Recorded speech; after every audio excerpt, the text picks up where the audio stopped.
Well, I just love being out here in the morning. It just smells fantastic. I mean, you can smell, you know, all these weeds might be unsightly and all this and everything, but you can smell them. Like if you break that off and smell it, that smells like Vicks Vapor Rub, basically. It just smells fresh out here. And, you know, to be honest, it kind of gets to me sometimes how long it's going to be before I can sit on the front porch out here and drink a glass of iced tea and take a nap on the front porch, you know. It's going to be awesome. But I am only 30. I'll be 31 next month. And I'm not trying to be selfish or greedy. I know that maybe some people might not, you know, get to do anything like this in their entire lives. So if I have to wait just a few years, then I just have to keep in mind that that's what is going to have to happen. I'll get there eventually.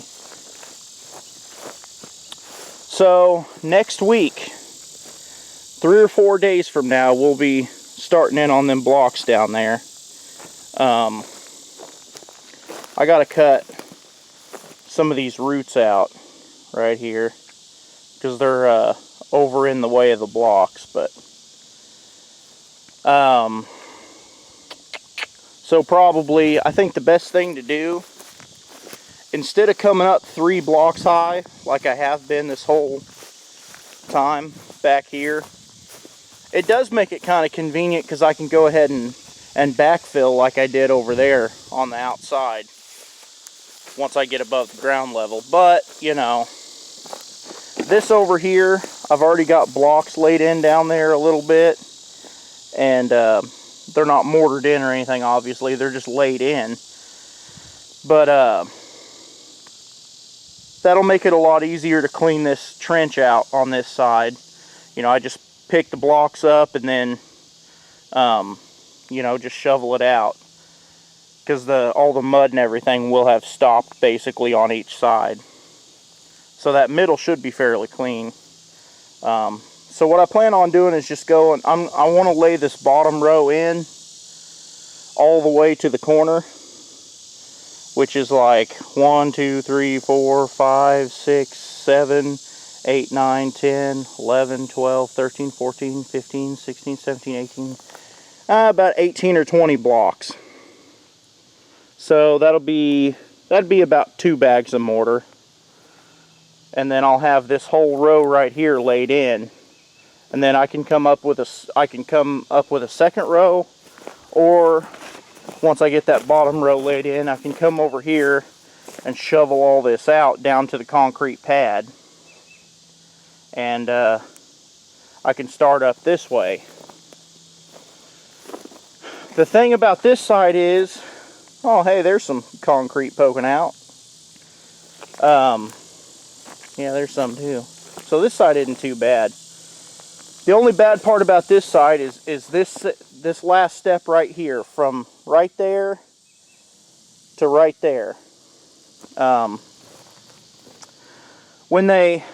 The guys did a real good job digging the trench and pouring the footer in.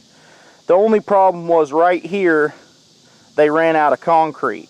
They ordered, you know, 8 yards of concrete, and it was, you know, we started pouring over there, I think, and we came around, and this was the last spot to be poured. And there wasn't quite enough. So this is, you know, like,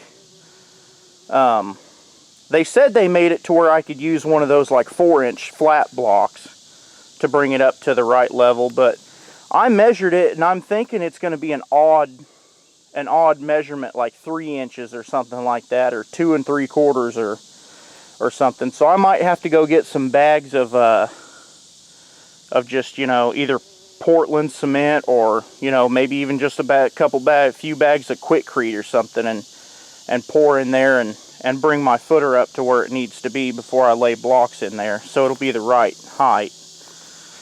But I sure am glad I went ahead and laid all my corners in. They're all mortared in and solid, so basically all I have to do is connect the dots.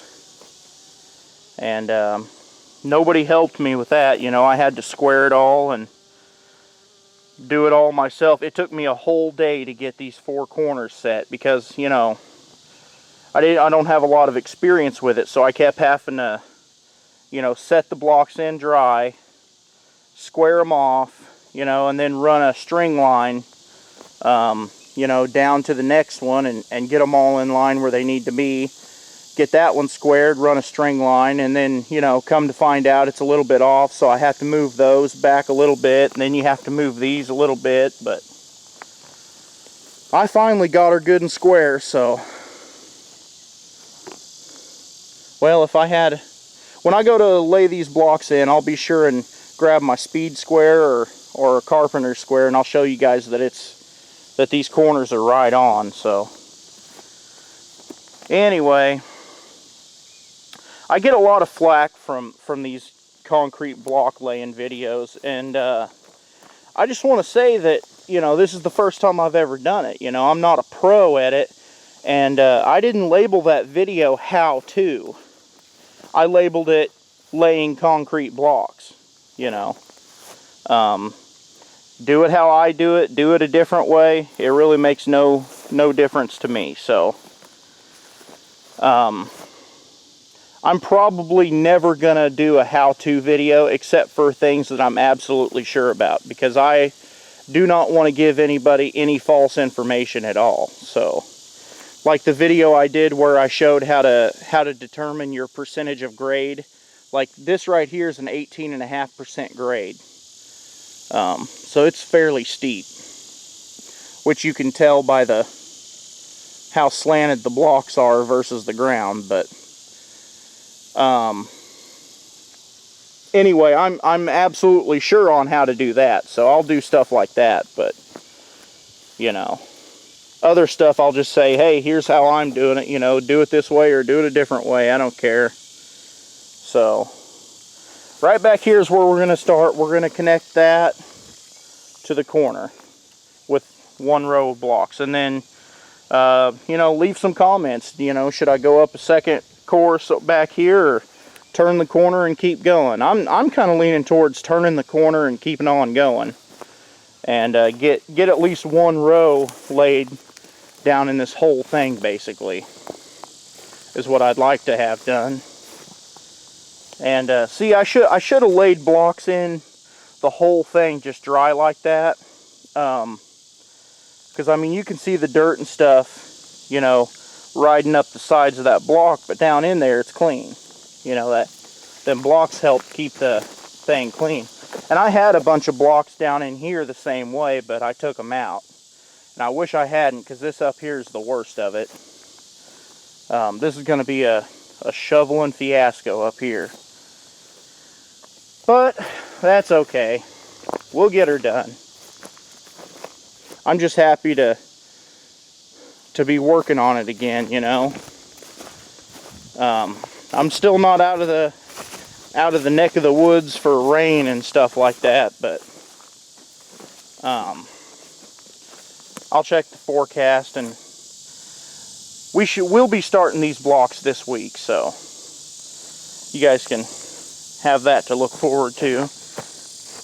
Now see, this is what I was talking about going ahead and backfilling. See, I've got the dirt all filled back in all the way across here, so kind of makes it easier, you know, stepping over it and around it and stuff like that. But I'd rather get a course laid down in the bottom, really. But you know, leave me some comments, tell me what's better.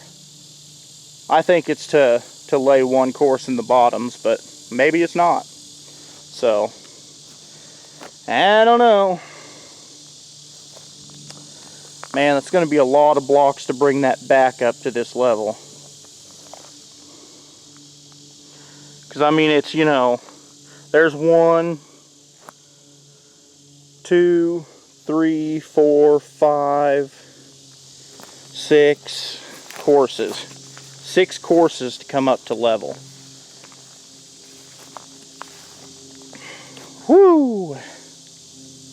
But that's going to be the best way to do it. Go ahead and lay the blocks in, poop on it. If it adds a year to the project, so be it, you know. I can at least get these blocks up here leveled up, and then down the center of the house, which is right about here where that rebar is. Down the center, I'm going to, I think every 10 feet is what I figured. I'm going to dig, you know, I don't know, a 14 or 18 inch hole, diameter hole down, maybe 2 foot or so, and make me a concrete column coming up out of there to, and then I'll make me a ridge going, you know, right down the center, and that way my floor joist can lap over and sit on top of that center beam. But I can go ahead and at least get this part up to level with the front, and then, you know, the other side too, and then, you know, dig my holes out and everything. And this will be enough, you know, all the rest of those blocks right there will be enough to keep me going the rest of the summer. So probably not going to be bored. The only thing that'll hinder my progress is money, if I happen to run short on money or something like that, because it's not free coming out here. You know, it costs, you know, $3 or $4 every time I come out here.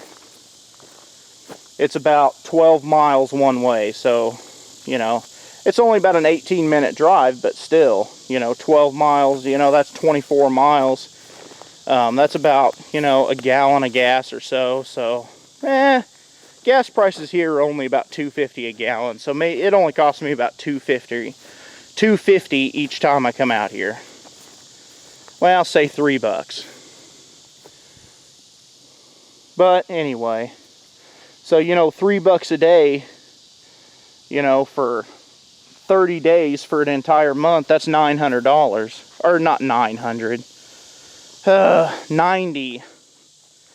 $90 a month to drive out here and back. So it's not free by any means. I need to go and pick a few tomatoes out of there. That garden is pretty much ravished by the weather. It's